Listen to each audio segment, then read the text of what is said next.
Muito bem-vindo, você que é um líder de célula, um anfitrião de célula, um membro comprometido, alguém que deseja crescer, que deseja manifestar a glória de Deus na vida de muitas e muitas pessoas. Você é muito bem-vindo nesse lugar. Deus abençoe poderosamente sua vida em nome de Jesus. Perdão a voz ainda está voltando devagarinho. Aqui passou uma glória, um fogo e deixou um impacto. E a voz está se recuperando, mas acho que você consegue me ouvir. Está conseguindo ouvir direitinho? Glória a Deus. Obrigado, Júlio. Bênção pura, sem mistura. Isso, por gentileza. Aleluia, aleluia. Nós queremos trazer uma palavra. Obrigado, Júlio. E depois dessa palavra, nós queremos que você possa ter um tempo com a gente tomar um cafezinho.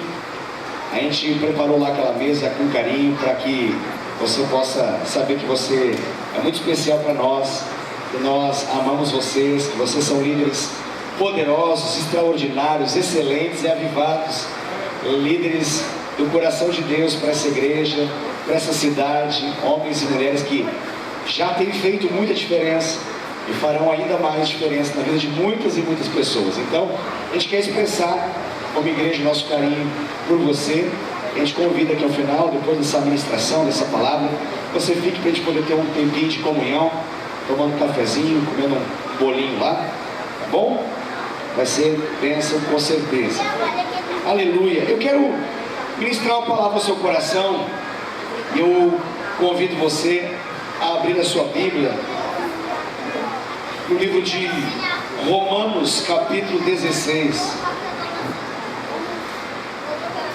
Quero começar por um versículo que me chamou a atenção. Um versículo que quando nós lemos você vai perguntar: o que dá para tirar daí?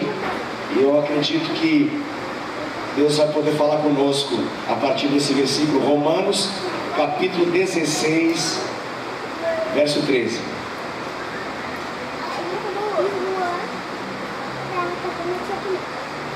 Romanos capítulo 16, verso 13. É desse jeito. Romanos 16, 13. Aleluia. Quero falar com vocês a respeito do tema que Deus colocou no meu coração, para a gente poder meditar um pouquinho, refletir aqui nessa noite.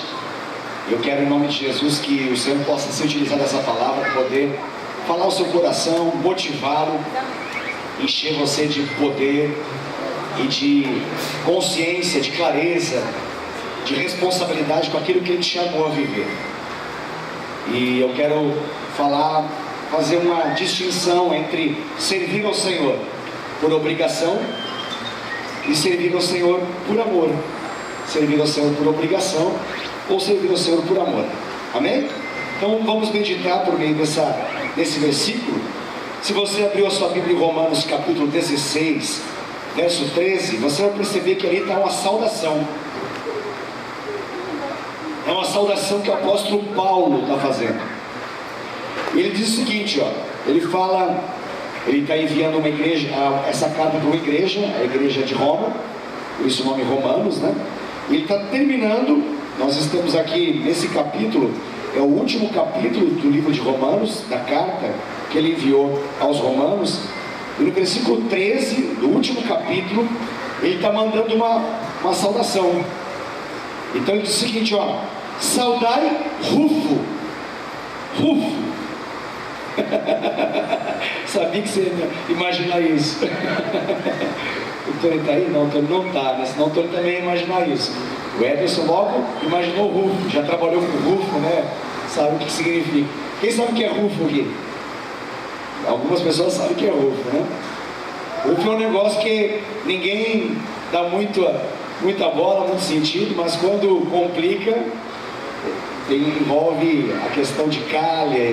Como é que eu posso explicar isso? Me ajuda, Ederson. Rufo é um sistema, faz parte do sistema de vedação. Obrigado. Estava buscando uma palavra melhor daquela que eu estava pensando. O Edson me ajudou aqui. Muito bem, olha o nome do rapazinho aqui, Saudai Rufo, eleito no Senhor, e igualmente a sua mãe, que também tem sido mãe para mim. Olha que legal esse negócio aqui, olha só. Saudai o Rufo. Ele fala assim, ó, o Rufo, ele é um eleito do Senhor. Deus o escolheu. E ele respondeu ao Senhor. E ele tem andado na vontade de Deus. Saudai a Rufo. Então, nós estamos entendendo que Rufo era o filho da mãe dele, obviamente, né? E a mãe dele, juntamente com ele, estão envolvidos dentro do contexto da igreja de Roma. Beleza? Vocês estão conseguindo me ouvir bem? Tá tudo em ordem aí, beleza? Ótimo. Então o Rufo está nessa história. Ele falou, ó, mande um salve aí pro Rufo. Manda um alô meu, olha. Manda uma expressão de carinho. Manda para ele um abraço. Fala para ele que ele é importante. Fala para ele que ele é um escolhido de Deus. E que ele tem abençoado muitas vidas por ter respondido ao Senhor. Aí o Paulo fala, manda também, de uma maneira especial, uma saudação minha para a mãe do Rufo. Porque a mãe do Rufo é bênção. Ele fala o seguinte, olha, não é só a mãe do Rufo, mas ela também, ela tem um testemunho de ser uma mãe também para mim. Eu não sei exatamente o que significa, mas Paulo está dizendo que essa mulher tinha sobre a vida do apóstolo Paulo uma influência positiva. Quando Paulo pensava em mãe, em maternidade, pensava na mãe do Rufo. Por que está falando isso, pastor? Queria que você tivesse esse retrato, o Rufo e a mãe dele. Beleza? Está com esse retrato aí? Agora, a pergunta importante é, o que é Rufo? A gente já sabe, o Edson já nos explicou, tem a ver com a vedação, tem a ver com telha, telhado, tem a ver para não permitir que a água entre, beleza, isso aí já entendemos. Agora a pergunta é, quem é Rufo? O que é Rufo? Eu já sabe. Agora, quem é Rufo? Pergunta aí para uma pessoa que lê bastante a Bíblia, talvez alguém possa responder para você. Pergunta aí, você sabe quem é Rufo? Pergunta a pessoa do lado, você sabe quem é Rufo? Já ouviu falar do Rufo? Já ouviu falar do Rufo? O Rufo, já ouviu falar, Rafael? Não? O Rufo, primeira vez que você leu na Bíblia, já é a primeira vez que eu vi esse rapazinho chamado Rufo. Nunca tinha ouvido falar do Rufo. Interessante, né? Agora, olha só, o Rufo é interessante, porque o Rufo, ele não é um personagem que tem muita história no contexto bíblico, mas ele é citado numa carta, porque o testemunho, a obra, a vida dele, chegou aos ouvidos do apóstolo Paulo. E se chegou aos ouvidos do apóstolo Paulo, você ter mais ou menos assim, é um paralelo muito absurdo que eu vou fazer, mas pensa num homem de Deus assim, que está tocando as nações. Sei lá, vamos pensar no Reinhard Bonk, ok. Vamos pensar no Daniel Kolenda, vamos pensar no Todd White, ok.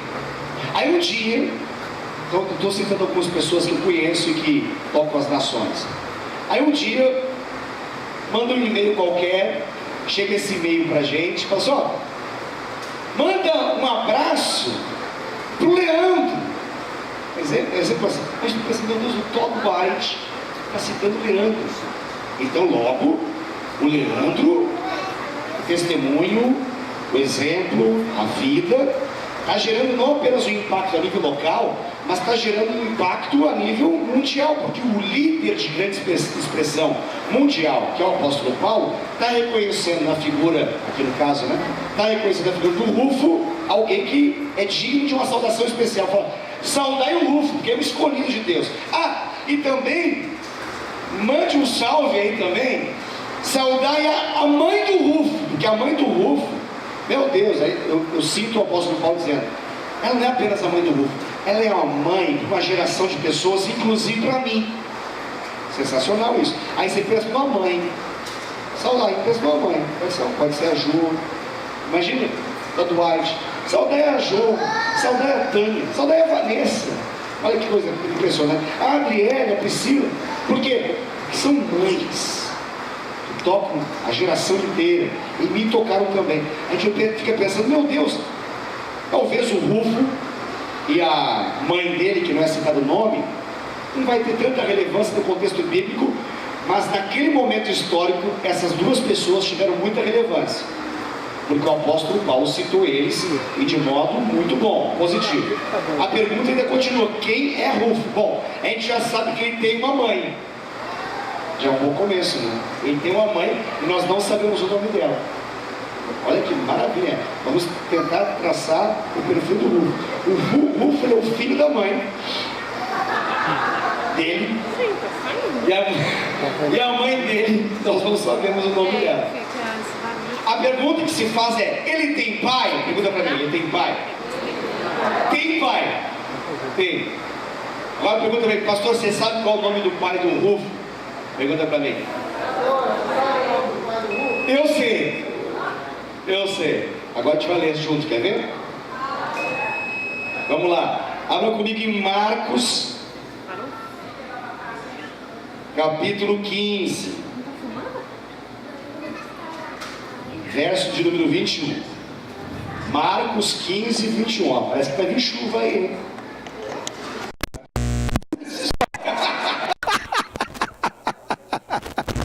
É o Rufo, a gente acertou então, hein, Ederson? É o dia de ministrar sobre a vida do Rufo.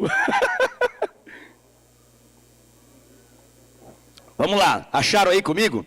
Marcos, vamos de novo aqui. Esse é Marcos 15 que eu falei para vocês, né? Marcos 15, 21, muito obrigado. Olha só que interessante essa história, veja bem. Perceba, vamos descobrir mais da família do Rufo. A gente já sabe que ele tem uma mãe sem nome. Agora a gente vai descobrir o nome do pai e do irmão dele, numa tacada só. Vamos lá. Diz assim, ó. E obrigaram a Simão Cirineu. E obrigaram. Fala comigo essa palavra aí, essa palavra é forte, ó. Obrigaram. Agora fala comigo assim, ó. Obrigação. Guarda essa palavra, que essa palavra é importante nessa noite. E obrigaram a Simão Cirineu, que passava, ó, o cara estava passando, hein? Está passando ali. Alguém falou: ei, Simão Cirineu, para aí. Ele parou, você está obrigado a fazer tal coisa. Olha o que ele fez, olha o que ele vai fazer aqui, ó. Ele estava vindo do campo, estava passando na hora, e disseram para ele que ele estava obrigado a fazer algo. E obrigaram a Simão Cirineu, que passava, vindo do campo, pai de quem? Pai do Alexandre. E do... Olha o Rufo aí, gente. Achamos o nome do pai do homem, pelo menos. O nome do pai dele era Simão Cirineu. Nome composto, Simão Cirineu. Tá? Ele tinha um irmão também chamado Alexandre. Agora a grande questão é: o pai dele foi obrigado a fazer o quê? O versículo termina dizendo o seguinte, ó. Ele foi obrigado a fazer o quê? A carregar a cruz. Ele foi obrigado a carregar a cruz. Puxa vida. Vamos falar sobre isso nessa noite? Vamos falar um pouquinho sobre isso? Nesse princípio de ano de 2019. Vamos falar a respeito desse ser obrigado a algo que a gente não quer. A fazer algo não com vontade, mas fazer algo porque alguém disse que a gente tem que fazer. Vamos falar um pouquinho sobre isso. Porque esse homem, ele está executando um serviço. Qual o serviço aqui? O que acontece? Jesus, o nosso Jesus, o meu Jesus, o seu Jesus, ele passou a noite inteira sendo maltratado, ok? Apanhou, machucaram bastante ele, você já tem ideia disso. E agora ele está num processo carregando a cruz. Ele está carregando a cruz que ele mesmo vai ser crucificado. Chega um determinado momento, o autor aqui, o evangelista Marcos, ele narra o seguinte, olha, chegou um determinado momento, dado a terrível maneira com que trataram Jesus, a situação, talvez se você já viu o filme do Mel Gibson, aquele filme A Paixão de Cristo, dá um pouco a ideia, retrata no aspecto físico, mas você sabe que não é apenas físico o que aconteceu com Jesus. O mais terrível sobre Jesus não era a questão das chibatadas, não era a questão de ser transpassado com a lança, de ter um espinho na cabeça, de ter as suas mãos e pés cravados. Não, além da questão física, tinha a questão espiritual. Porque na cruz ele recebeu todo o pecado da humanidade. Mas vamos entender isso em termos físicos. Fisicamente Jesus estava exausto, arrebentado, estava no pó. Chega um determinado momento que os próprios soldados romanos, aqueles que estavam conduzindo esse momento, ali, conduzindo Jesus para o Gólgota, conduzindo ele para aquilo que seria o seu martírio, que seria o seu sacrifício na cruz, chega um determinado momento que a cena é tão terrível, que eles pensam o seguinte: olha, alguém vai precisar ajudar Jesus a carregar essa cruz. Alguém que não vai receber chibatada, que não vai receber, não vai ser pregado na cruz, nada disso. Mas alguém que vai ajudar, e ele vai, Jesus, todo arrebentado já, ele vai, porque ele vai ter o final que já tinha sido profetizado, mas que os soldados ali estavam incumbidos, responsabilizados de fazer com que Jesus tivesse, que é morrer na cruz. Mas para que não perdesse tempo com aquele ser humano que nada valia para eles, que era tratado como um delinquente, como um marginal, como apenas mais um, como alguém que se autodeclarava Deus, que se autodeclarava rei dos judeus, que se autodeclarava rei dos reis, senhor dos senhores, que se autodeclarava como sendo o eu sou. Então, com esse nada aí, para a gente não perder tempo com ele, vamos agilizar esse processo, bota para alguém que tenha força, carrega a cruz e beleza. Está entendendo o cenário? Nesse cenário surge um homem chamado Simão Sirineu. Faça agora uma pergunta para mim também muito importante, quem foi Simão Sirineu? Foi o cara que carregou a cruz. Agora vamos para um pouquinho. Marcos vem antes de Romanos, certo? Marcos é o quê? É um evangelho, é uma narrativa do que Jesus viveu, ok? Romanos foi escrito por Paulo. Passou um bom tempo, certo? A pergunta é, por que Paulo não cita o pai do homem? Sendo que era comum num contexto de honra aos homens, obviamente citar os homens. Mas nessa história, quem é citado, passa um tempo. E qual que é a citação do apóstolo Paulo no contexto da igreja de Roma? Ele fala, saudai a Rufo, e saudai a mãe do Rufo. Cadê o pai? Onde está o menino? Cadê o pai da criança? Cadê o pai do Rufo? Morreu? Não diz nada. Desviou? Ele nunca entrou. Ele nunca entrou. Mas peraí, o cara teve uma participação fundamental no ministério. Ele ajudou a carregar a cruz. Não, parece uma coisa tão importante. Ele ajudou a carregar uma cruz. E não era uma cruz qualquer. Não era uma cruz do ladrão que estava ao lado de Jesus na cruz. Não era a cruz do outro ladrão que estava também ao lado de Jesus na cruz. Não era a cruz de outro, que era comum, tá? A crucificação era um modo comum de assassinar, matar os marginais daquela época. Todos aqueles que de algum modo eram punidos à morte. Uma das maneiras mais clássicas do Império Romano de punir com a morte era matar em cruz. O apóstolo Pedro, segundo a história, foi morto na cruz. Mas quando falaram para ele que ele seria morto na cruz, ele falou, não sou digno de morrer como meu Senhor. E escolheu morrer na cruz, virado de cabeça para baixo. Então assim que morreu o apóstolo Pedro. Lembra que Jesus já havia profetizado o modo como ele morreria. Jesus tinha dito para ele, você vai beber do mesmo sacrifício que eu. Então, Jesus já havia dito isso, e a história comprova que de fato aconteceu. Agora, preste atenção nesse detalhe. A grande questão aqui que eu quero falar com vocês, que me chamou muita atenção, é uma palavrinha ali que está no livro de Marcos, que se chama, ele foi obrigado. Ele foi obrigado. E aí que está o problema. Aí que está o grande problema. E eu queria falar dessa palavra obrigação em função do ministério. Porque nós podemos tranquilamente falar que isso foi um ministério. Foi um serviço que ele fez naquele momento a Jesus. É assim que a gente fala, o ministério o que é? O ministério é servir ao Senhor. Servir as pessoas, mas servir ao Senhor. Servir à mesa, servir no acolhimento, servir cantando, servir dançando, servir liderando célula, servir abrindo a casa para a célula acontecer, servir discipulando vida, servir como um referencial. Servir, servir, servir. O ministério, ele serve para poder servir. Esse rapaz, esse homem aí, chamado Simão Cirineu, ele estava ali servindo. Mas tem um detalhe, ele não serviu com uma escolha, ele não serviu com uma vontade, ele não disse assim, eu quero servir. Ele serviu na base da obrigação.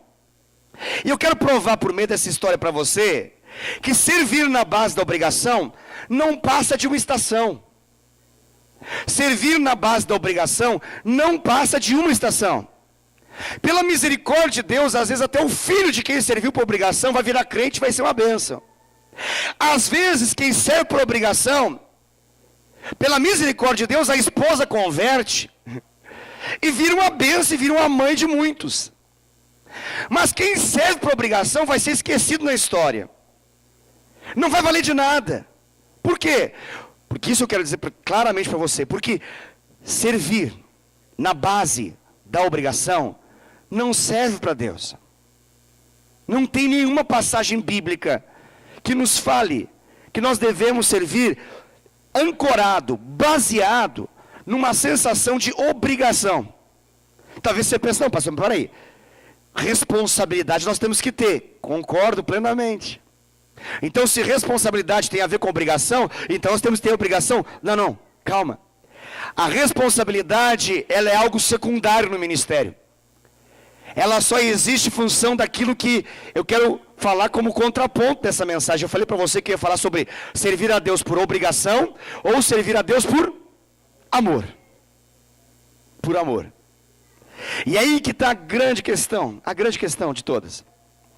A única base do ministério é o amor.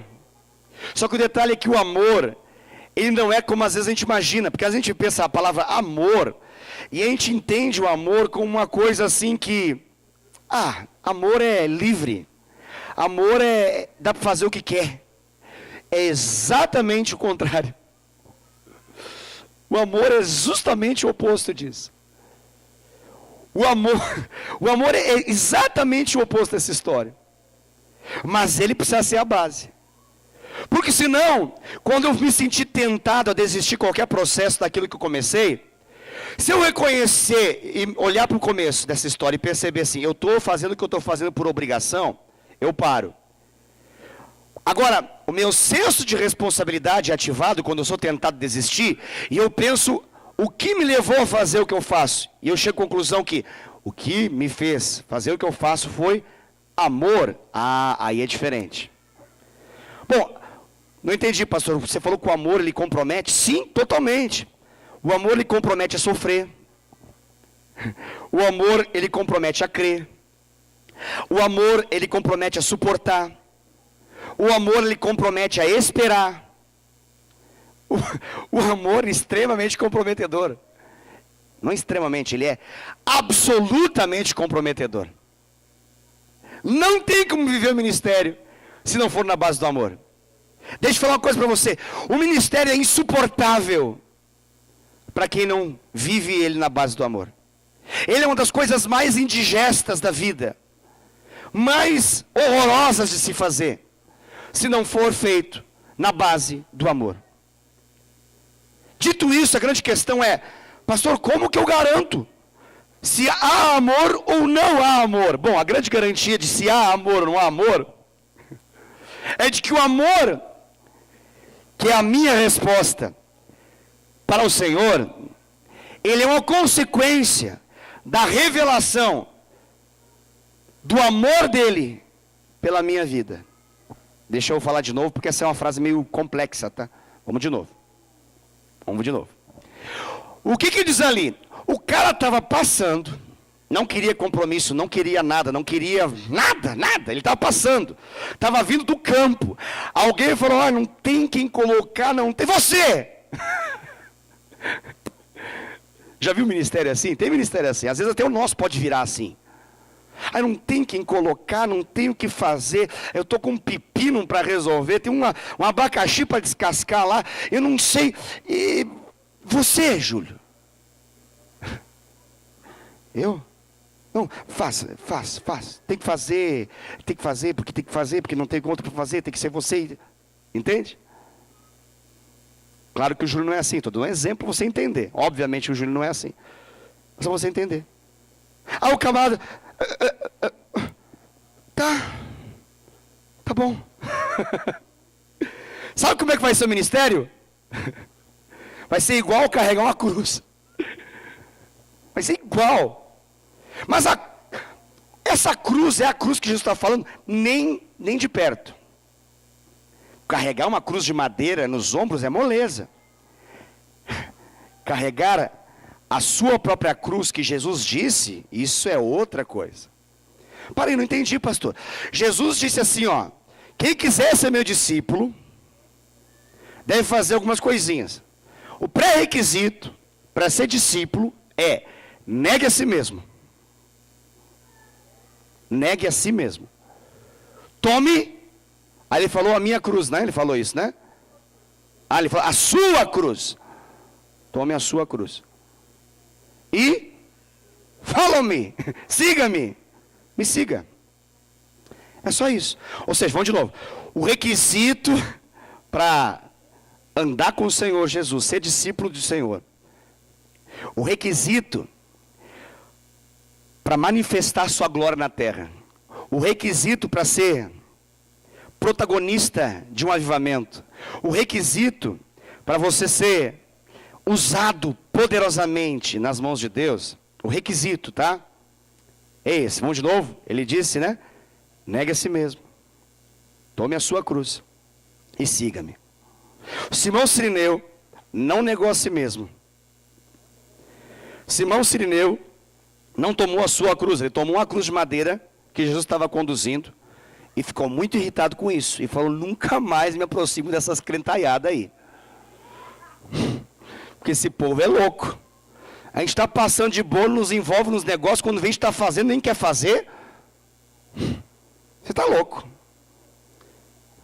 E pior que vem um povo e chega e fala, vocês têm uma bênção, está carregando a cruz de Jesus. Nossa, você está certinho, fazendo a coisa certa. Mas não quero fazer isso. Mas não está fazendo a coisa certinha. Siga assim.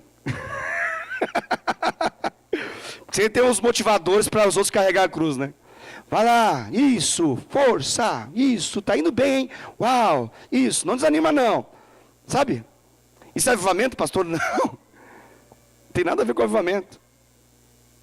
Isso é gente que não entende que para viver a vontade de Deus e servir a Ele em amor, precisa de um negócio chamado revelação.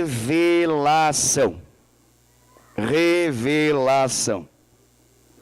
Revelação. Qual que é a revelação? Vamos de novo. Porque eu falei que o nosso amor é uma resposta do amor de Jesus por nós. O nosso amor é uma resposta do amor dele por nós. Não fomos nós que amamos a Deus, foi Ele que nos amou primeiro. Nosso amor é uma resposta ao amor dele. Nós não criamos o amor, Ele é o amor. E nós apenas correspondemos àquele que é o amor. Então, tudo que eu faço precisa de fato estar baseado nisso. Mas a grande questão é, eu só vou fazer isso se isso ser de fato uma revelação para a minha vida. Se eu não tiver uma revelação do que? É do chamado específico, o que eu faço, se eu levanto a mão, se eu baixo, se eu abraço. Não. A Bíblia não fala desse detalhe. Ela fala de uma revelação do amor. Eu falo isso porque tem muita gente que fala, pastor, eu não faço nada porque eu não sei o que fazer. Não tem nenhum anjo que soprou na minha orelha para poder dizer assim, você precisa se envolver no ministério tal, você precisa fazer tal coisa, você precisa discipular tal pessoa, se você liderar uma célula, precisa abrir sua casa. Nunca ouvi um anjo falar, então eu não faço nada, porque eu não quero andar sem revelação.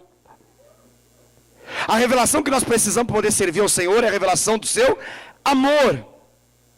Porque a verdade é que eu não tenho como negar aquilo que é a vontade dele para a minha vida, se eu conhecer o seu amor de fato e de verdade.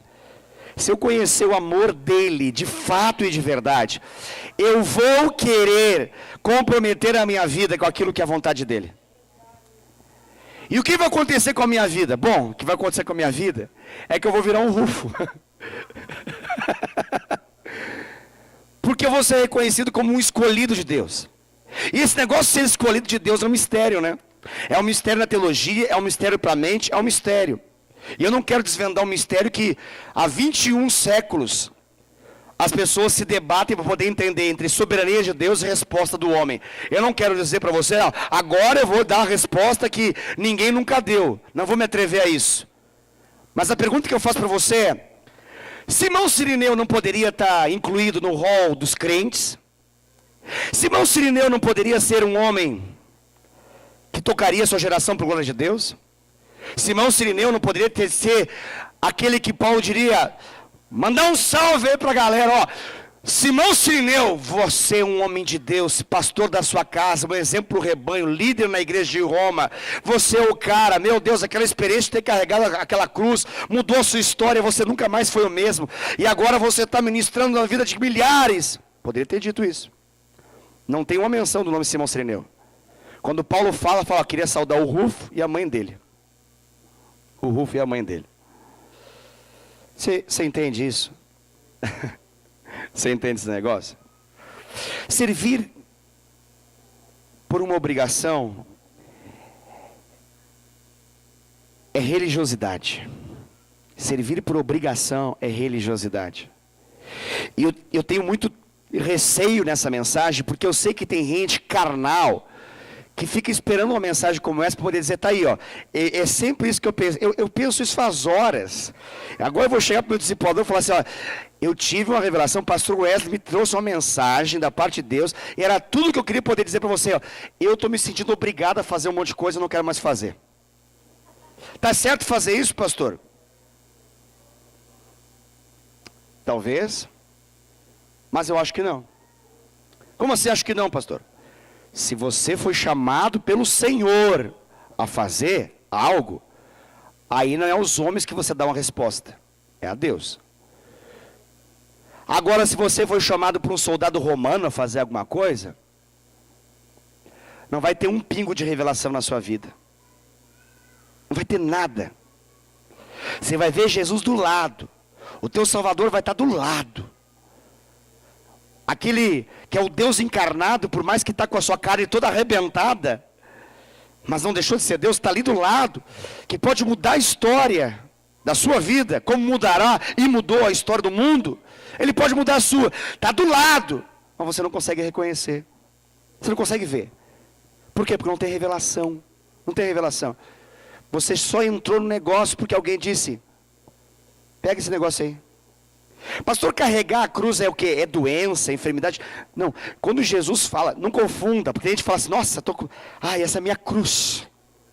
Ai, minha sogra, meu Deus, minha cruz. Pode ser que a sua sogra esteja dentro do processo de negar a si mesmo, tomar a sua cruz e seguir Jesus. Pode ser, mas não é uma garantia, não é uma garantia. Pode ser tratamento de Deus, mas não necessariamente se toda sogra é cruz, não. Enfermidade é cruz, pastor. Não, estou com uma terrível, mas você vai ter que aguentar porque você é minha cruz. É isso, pastor? Não. Enfermidade pode ser uma maneira desajustada que você lida com o seu corpo. Pode ser você come demais, bebe demais, você lida mal com o seu corpo e aí vem a enfermidade fruto e como consequência da sua desordem.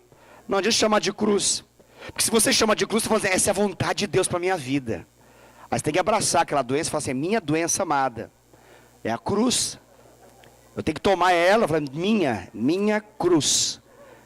Tem gente que fala assim, a minha tendinite, a minha bursite, a minha gastrite, a minha artrite, a minha it, né?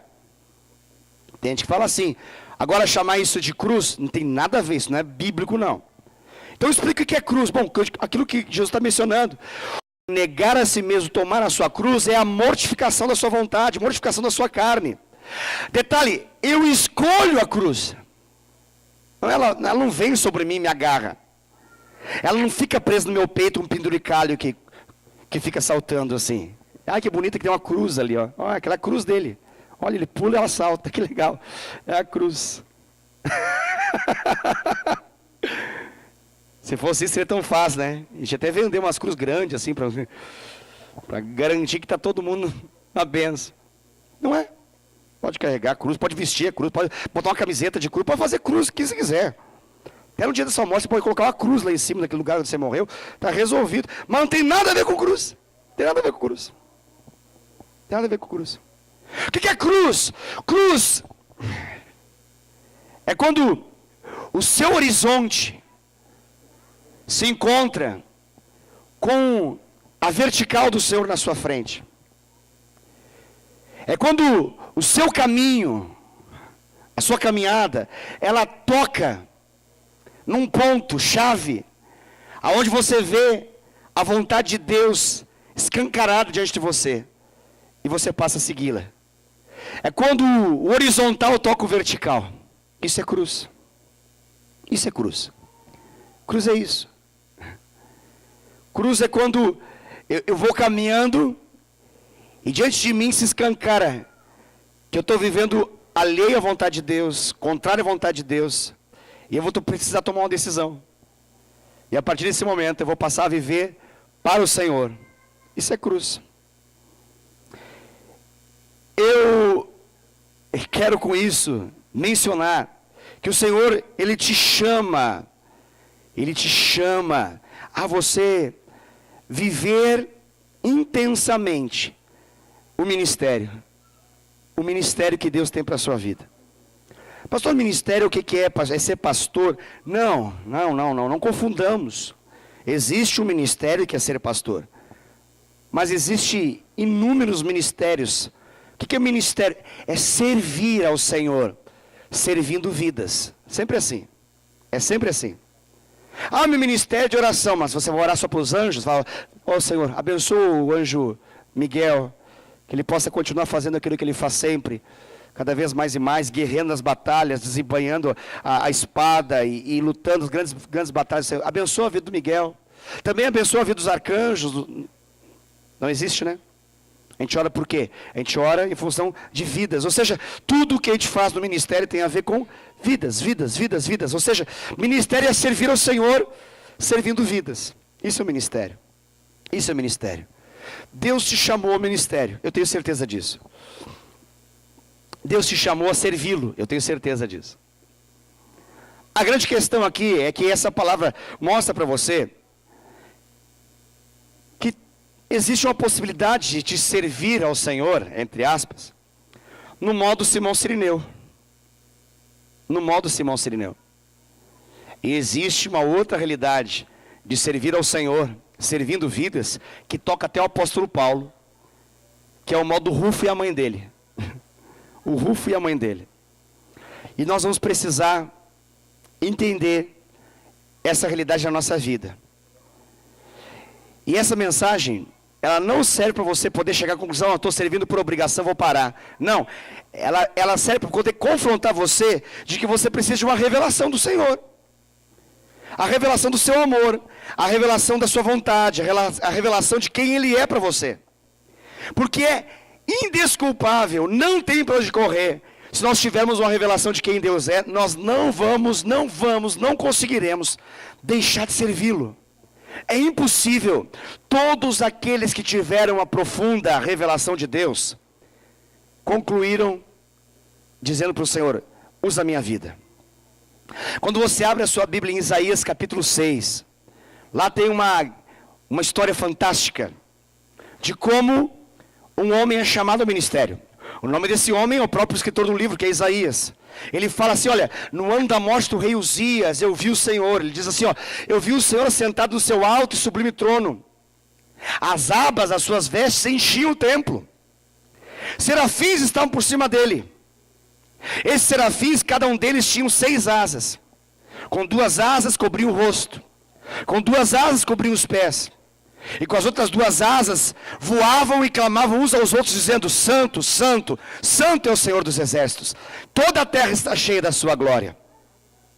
De repente, Isaías narra, ele viu um anjo com uma tenaz tirando do altar do Senhor, do fogo do Senhor, puxou uma brasa viva do altar de Deus. Quando o Isaías está olhando para o Senhor nessa revelação, ele diz assim, ai de mim, ele fala. Ai de mim, porque eu sou pecador demais. Eu sou um homem de lábios impuros, eu falo palavrões. Eu falo de maneira ignorante. Eu falo de maneira atrevida, sarcástica. Eu falo de maneira pornográfica. Eu falo de maneira errada. Minha boca é suja, minha boca é pesada. Ele diz, ai de mim, porque eu habito no meio de um povo de impuros lábios. Os meus lábios são impuros, e eu estou vendo a glória de Deus, é o que diz Isaías. O que está acontecendo com ele? Ele está tendo o quê? Vamos de novo, para ver se você entendeu. Ele está tendo uma revelação. Ele está tendo uma revelação. De quem? De quem Deus é.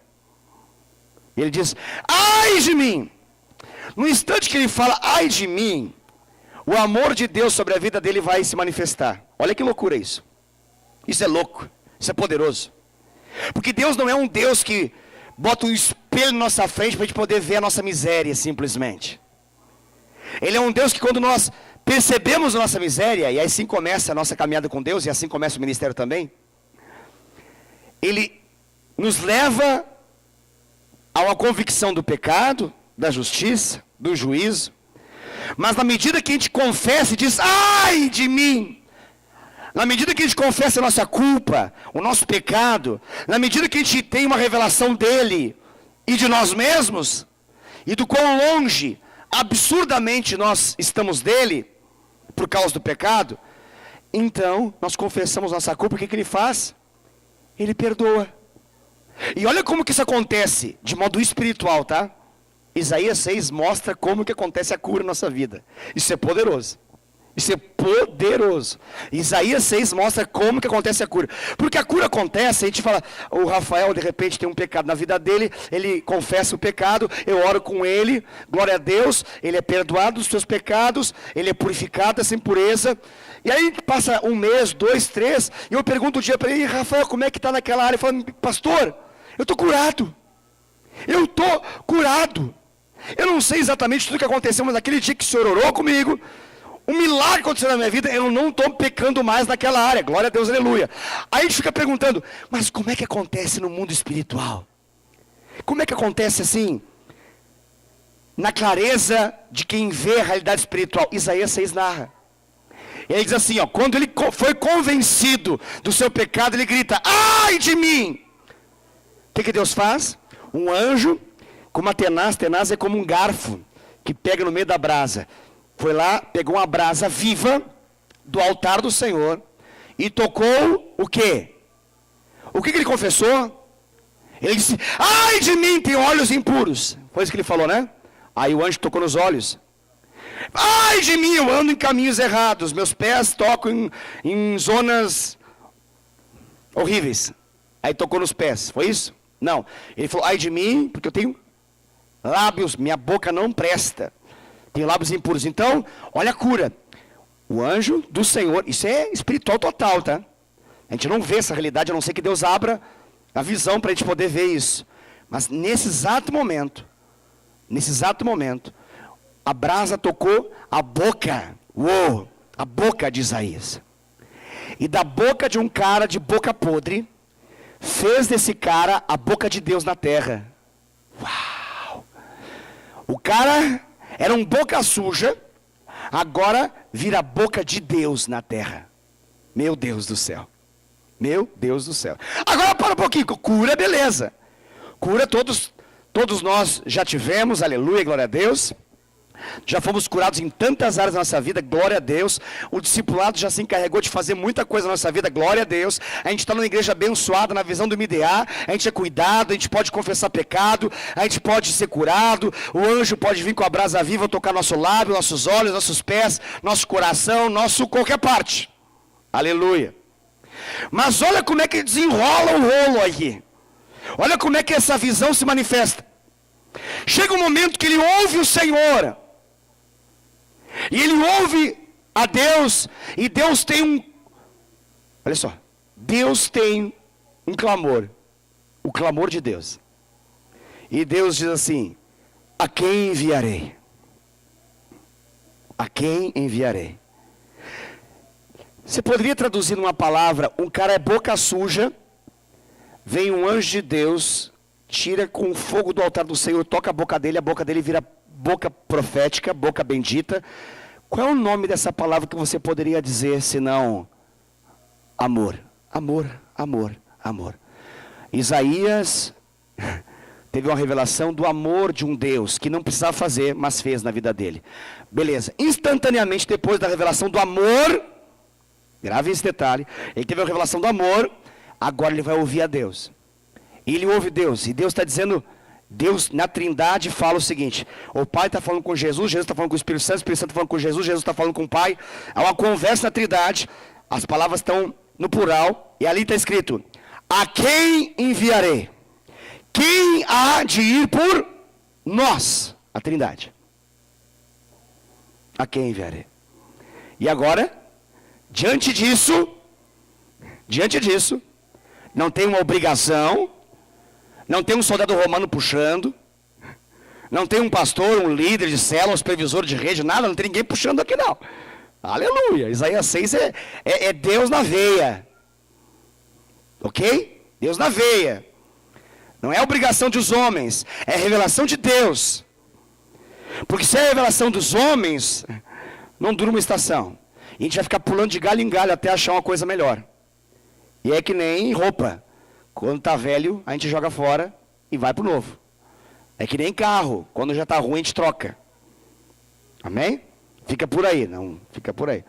Tem gente que quer trocar mais coisas na vida, mas tem coisa que não dá para trocar. Né? O celular está ruim, troca. Certo? Mas, é diferente. Quando você tem uma revelação. A quem enviarei? Quem há de ir por nós? Qual foi a resposta de Isaías? Um anjo, aí diz assim: um anjo forte e poderoso, treinados na academia Smart Fit Celestial, com seus bíceps, tríceps completamente definidos, forte, grudou no Isaías, abriu a boca dele e disse que ele estava obrigado a dizer: envia a minha vida, envia-me a mim. Foi isso que diz lá? Não diz nada agora. Agora não fala de anjo, não fala nada. Agora é a resposta de Isaías ao amor de Deus. Você está comigo ainda? Pastor, isso é importante entender? Com certeza. Com certeza. Com toda certeza. Absolutamente. Totalmente. Totalmente. Satanás, em algum momento, ele vai chegar próximo e dirá: ei, você está fazendo o que aí? Nessa igreja Fonte Vida da Indaiatuba. Ah, eu estou liderando célula. É? Ah, não está dando certo. Você tenta tudo, tanta coisa, não dá nada certo. Você se envolve com as pessoas, elas não querem nada. Esse povo não valoriza você. Pare de fazer esse negócio. Você não está cansado? Ah, eu estou cansado mesmo. Está desanimado? Faça outra coisa na quarta-feira à noite. Vem o Brasileirão, vai nos jogos do Corinthians, do Palmeiras. Vai fazer outra coisa. Vai no cinema com a família. Faz uma coisa divertida. Faz uma coisa lá, um lazer para você mesmo. Se dê o direito de fazer outra coisa. Não esse negócio, porque você não está dando nada. Aí nessa hora, nessa conversa com o cão, alguém pode falar: é verdade. Eu acho que foi o Jé que falou que tem que fazer essa célula. Não quero. O Jé que me botou nesse negócio, não foi Deus. Acho que foi o Rafael Correia. Esse jeitinho dele me convenceu, mas não é Deus não. Foi o Pereira lá, alto, fiquei intimidado, melhor de cima para baixo, falou assim: vamos ser líder de céu? Eu falei: aham, pode ser. Ah, foi a simpatia do Davi, muito simpático, ele não sabia o que falar, e aí eu falei: tá, pode ser. Aí eu aceitei ser discipulado, mas não queria. Aceitei ser líder de céu, mas não queria. Não queria nada, na verdade. Tem razão, diabo. Você toda a razão. 100% verdadeiro, Satanás. Você está conseguindo entender? Uma conversa sutil. Ou você acha que quem desiste do ministério simplesmente desiste porque... Não, tem sempre uma conversa com o diabo antes. Tem sempre uma conversa com o diabo antes. Ela pode... Você sabe que o ocultismo já... é coisa do cão, né? Claro, é sempre no oculto que ele trabalha. Ele nunca revelava: oi, meu nome é Satanás, vim aqui conversar com você, Denis. Falar com você que está muito cansado, ninguém te valoriza nessa igreja. Puxa vida, né, Denis? Ó, Satanás vai fazer o Denis. Ninguém te valoriza, cara. Ninguém, todo mundo, ó, escravizando você. Para com isso, cara. Chuta esses caras. Meu nome é Satanás. Se ele falar assim, meu nome é Satanás, o Denis, como crente que é, tá amarrado, sai daqui. Vai todo aquele ritual, né, de expulsão. Ele não vai vir assim. Não é assim que ele fala. Ele vê na sutileza. E qual que é a grande questão? A grande questão é, você está fazendo o que você está fazendo. E aí ele vai lançar essa parada na sua cabeça, tá? Lembre-se que essa mensagem, ela vai ser ainda replicada por Deus e pelo diabo ao longo desse ano. Ele vai falar assim, está fazendo por obrigação? Não está fazendo por obrigação? Aí você já está cansado, estressado, meio do ano, um monte de coisa para fazer. Aí você pensa, é verdade. Vou falar para a Vanessa, chega, quero mais esse negócio não. Falar para ela, vamos deixar assim. Vamos manter a amizade pelo menos. Deixar assim. Quero. O que aconteceu? Não aconteceu nada. Porque não acontece nada, né? Nada, não. Cansado. Cansei. Estressei. Por que cansa? Porque é uma cruz, né? Uma cruz de madeira cansa. E o ministério? O ministério é outra realidade. Mas cansa, pastor? Sim. Envolve cansaço físico. Mas há um renovo contínuo da parte do Senhor, porque Ele que nos chamou, Ele que nos mantém. Se eu fui chamado para o soldado romano, meu Deus, quem que me ajuda na hora que fica cansado? Soldado romano? O cara não está ali para isso. E por mais que queira, não tem poder para me ajudar. Não tem. Eu preciso, no dia mau, no dia das tentações ministeriais, eu preciso a segurança de saber que quem me chamou foi o Senhor. E como que foi esse processo? Aí eu tenho que me lembrar, meu Deus, eu era um boca suja. Eu falava um monte de porcaria. Eu falava um monte de bobagem. Mas um dia, espontaneamente, por causa da misericórdia, graça infinita do Senhor, Ele se demonstrou para mim. Um dia eu tive uma revelação de quem Ele é. Eu vi o Senhor. Eu tive uma experiência com Ele. E detalhe, quando eu vi o Senhor, eu vi o quão ruim eu sou. O quão podre eu sou. Eu vi que a minha boca é suja, pesada. Eu falo o que não deve. E eu comecei a dizer para o Senhor, Senhor, ai de mim. E Ele amorosamente resolveu me curar. Ele amorosamente resolveu colocar uma brasa viva na minha boca. E eu deixei de ser boca suja. Agora eu sou boca profética. Agora eu sou boca bendita. Aí, nessa intimidade com o Senhor, eu ouvi Ele. E eu ouvi que o coração dele clama por vidas. E a pergunta dele é, quem enviarei? Quem há de ir por nós? E eu espontaneamente respondi a ele dizendo, eu, envia-me a mim. Quem tem uma experiência dessa, tem segurança. Porque está servindo por amor. Por amor. Você está comigo ainda? Deixa eu falar para você. Existem diferenças em detalhes em relação à revelação que Isaías teve, da revelação que eu tive, da revelação que você teve. Mas é o mesmo Deus de Isaías, é o mesmo Deus da minha vida, é o mesmo Deus da sua vida. O modo que Ele se manifestou na minha vida é diferente da maneira como Ele se manifestou na sua vida. Mas uma coisa, tenho segurança, Ele já se manifestou na sua vida. Assim como já se manifestou na minha vida. Isso é maravilhoso. A manifestação do amor, ela nos impede de virarmos religiosos. A manifestação do amor, ela faz com que as coisas fluam com o óleo que vem do alto. Tenta empurrar algo pesado sem óleo. É terrível. Teve uma época que esse portão aí da frente estava sem óleo. Não tinha nada, não tinha graxa, não tinha nada. Era uma tortura. Meu Deus, um homem forte, como eu, tentava empurrar esse portão. Era difícil. O Edson conseguia, claro, mas era difícil. Era difícil. Por quê?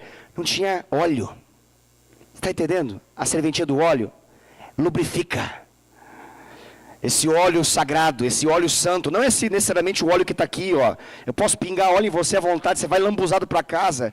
Se você não tiver revelação do óleo do Senhor, isso aqui dá igual. Nossa, vai sair com a cabeça engordurada. Vai lavar 10 vezes, não vai sair esse negócio da sua cabeça. Vai ficar bravo, meu pastor, por que fez isso também? Se ele me dissesse que aquele óleo ia ficar lambuzando na minha cabeça assim, 10 banhos sem parar, nem queria esse negócio mais. Vai dar que nem Simão Sirineu, falar, nossa, essa cruz aí, estava passando, não queria nada, comigo vou jogar essa cruz.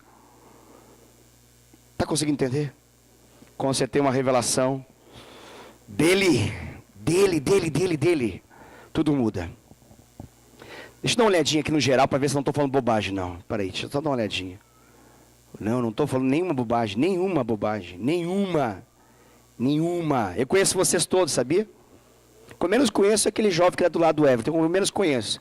Mas eu já vi ele antes e tenho visto ele agora. Isso é suficiente poder dizer também para ele que eu conheço o suficiente para poder dizer que assim como todos nós, ele também, todos nós aqui, já tivemos muita revelação de Deus. Nós não podemos mais dizer que Deus não se revelou a nossa vida em amor. Isso nos torna indesculpáveis diante do chamado que Ele tem para a nossa vida. Então, essa baboseira de Satanás de falar de obrigações simplesmente, isso precisa nos levar a olhar para ele e falar assim, sai Satanás, arreda Satanás, passa daqui Satanás, eu não aceito isso. Meu ministério não está ligado a Rafael Correia, a Rafael Pereira, a Jefferson, a Rogério, a Cristina, a Cristiane, a Vanessa, quem mais que estou esquecendo? A Dielis, não está ligado à pastora Daiane, ao pastor Wesley. O meu ministério é uma revelação de Deus, foi Deus que me chamou. Não é o gente boa que o Davi é que fez com que o Rogerinho estivesse aqui, entendeu?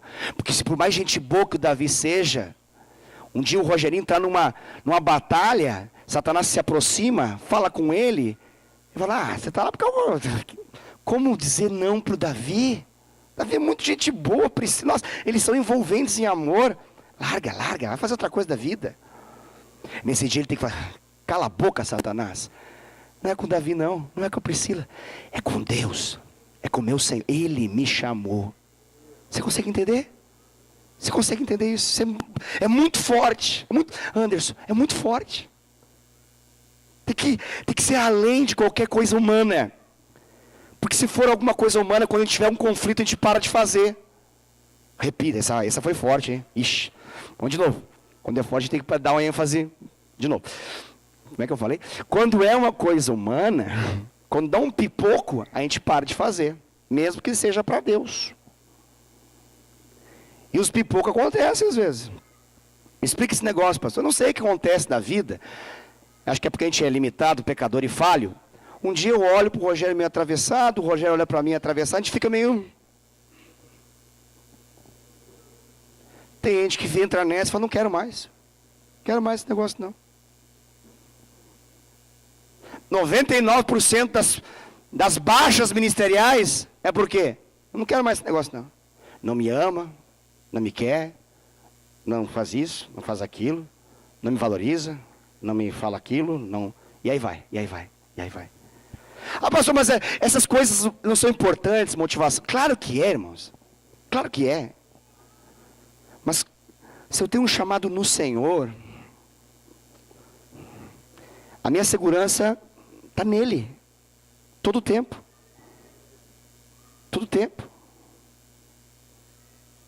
Porque, pensa comigo.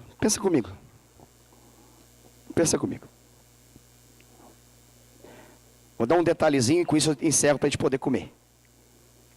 Pensa um pouquinho no Wesley agora. Homem Wesley, tá? Wesley, esse rapazinho aqui que está falando com você. Eu estou 2015, 16, 17, 18, 19 em Indaiatuba. Certo? 2015 eu quase não pregava, 2016 comecei a pregar sem parar e não parei mais de pregar. 16, 17, 18, 19. Eu estou há 3 anos pregando para vocês. Certo? Quem está nessa caminhada há 3 anos comigo, conosco, sabe desse negócio. Tem uma pregação que nem essa que foi de domingo, que eu estou chapado até agora com essa pregação. Eu começo a ouvir aquele trem, que em detalhe, sou eu mesmo pregando, tá? Aí eu ouço e eu choro. Não tem condição um negócio desse. Eu me quebrando, parece que eu estou ouvindo outro pregador. É loucura esse negócio. Porque foi bênção. Tremendo. Tremendo. Aí, pregações como essa, costuma acontecer algumas coisas interessantes. Pessoas, elas se manifestam. Nossa, foi tremendo. Tem gente que manda mensagem, meu Deus, pastor, tem gente que fala, pastor, eu fui tentar dormir e o céu desceu. Tem gente que fala, fui acordar 3 horas, não parei mais de orar. Tem gente que fala, tive uma visão, tive um sonho, tá, um monte de coisa, pipocando de glória de Deus. Isso vem para mim, eu fico, meu Deus do céu, que coisa. A alma do Wesley, ela fica satisfeita, não estou falando orgulhosa, porque eu sei que eu sou. Mas ela fica satisfeita, ela fica alegre. O Wesley humano fica contente. Vem um senso de, estou no caminho certo. Vem um senso de, puxa, como é bom ser usado por Deus. Vem um senso aqui dentro de, eu quero fazer isso até o último dia da minha vida. Agora deixa eu falar uma coisa para você. Faz 3 anos que eu prego para você. Isso que aconteceu de domingo... Aconteceu algumas vezes ao longo desses 3 anos. Nem sempre aconteceu. Não é ininterrupto. Você consegue entender o que eu quero dizer? Aí, pensa eu, na minha fidelidade para com o Senhor, para ser pastor dessa igreja, se eu for depender das minhas emoções em relação ao que acontece ao longo desses 3 anos. Pensa um pouquinho nesse sentido. Pode ter uma pregação como essa, do avivamento ao funeral, que uma grande parte de vocês foi abençoada, e diga para mim, pastor, essa é uma benção, meu Deus do céu. Puxa vida, pastor, eu amo a sua vida, eu amo estar debaixo da sua cobertura, do seu ministério, eu amo. Agora, ao longo de 3 anos, já teve ministração que a pessoa, durante a semana, falou assim, pastor, eu não quero mais congregar nessa igreja. Acontece isso também. Não, foi muito dura. Não, foi muito dura. Não dá, não quero mais, não. Como é que lida com um negócio desse? Se eu vou dar vazão para minha alma, nesse sentido, e ancorar as minhas emoções e a minha fidelidade para com Deus, em função do que você me disse se está indo bem ou se está indo mal, eu estou perdido. Eu estou perdido. Nos 2 aspectos da palavra, eu estou perdido nesse sentido. Por quê? Porque eu posso entrar agora no quarto e falar assim, Deus, tem que ser tão bom quanto, senão o povo vai embora. Eu não vou ser o melhor pastor para eles. Eu vou concorrer com as outras igrejas da cidade. Tem a rede aí, tem o hangar, tem a plenitude. Meu Deus, eu não posso perder os membros da igreja. Eu posso entrar nessa noia no quarto, ficar lá. Ai, eu preciso ser bom. Porque tem um monte de igreja boa também, pregadores fantásticos, maravilhosos. E eu não vou ser tão bom e eu preciso... Está entendendo? Está entendendo sim ou não? Estou repartindo com você minha alma aqui, humana. Está certo fazer isso, pastor? Totalmente errado. Eu tenho que ser fiel ao meu Senhor. Ao meu Senhor. Não é imitar ninguém, não é ser igual a ninguém. Eu tenho que ser fiel ao que o Senhor está me falando, está me dando. Amém ou não amém? É isso, né? É isso. Só que nessa fidelidade ao Senhor, emocionalmente falando, tem altos e tem baixos. Tem dia que as pessoas falam, meu Deus, você é demais. E tem dia que as pessoas falam assim, sei não, hein? Essa igreja já teve mais disciplina, hein? Essa igreja, essas criançadas correndo para lá e para cá, isso é uma bagunça agora. Esse pastor Wesley está deixando a coisa, ó, frouxa demais. No tempo, não era assim, ó, as coisas mudam, não. Aí eu posso receber uma palavra dessa e fica, meu Deus. Acho que eu não sou muito bom mesmo. Sua alma não se agita assim também, como a minha, acabei de mencionar para você?